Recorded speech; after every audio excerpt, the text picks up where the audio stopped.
This is a Stanley Bailey jack plane, the number 5 2-inch model. The 5.5 would be a 2.5-inch model, slightly wider cut. Now, the thing about it is, it's a good tool. This is a post-1970s, and one of the way you can tell is the fact that it has these extra reinforcements in the actual casting of the plane. Now, the reason why they did that is because, well, later on, post-1970s, they decided in their wisdom to stop seasoning the castings. Now, what they used to do is, years ago, as they broke them out of the old moulds and once been cast, they'd be chucked in a heap outside.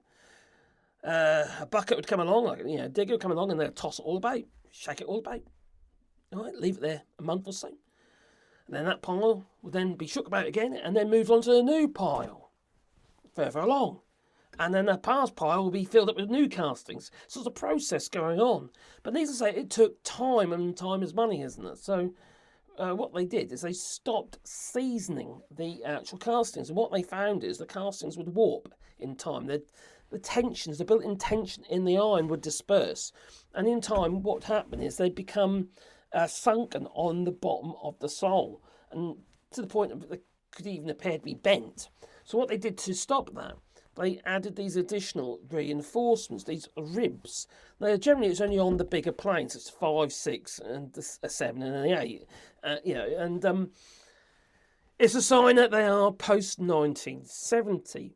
Personally, I would prefer an older version. Now, I have some older versions of these planes. I'll show you my comparison in another video. But it doesn't mean to say it's not a good tool. Now, I bought this one used for the purpose of having it in a tool bag and take it on site and fitting doors and shit like that. Yeah, and it's really useful for that. It's a strong plane. It's heavier than the older versions because there's more cast iron in it.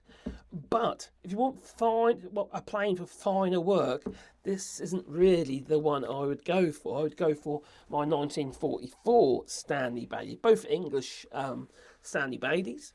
Or if you can get an old American one, they are better tools. They are better tools, but they might require some TLC.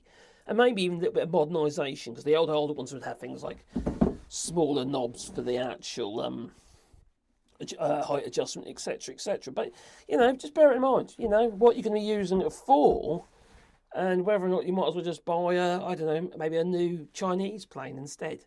Because these can, still fetch quite a lot of money. Toodaloo.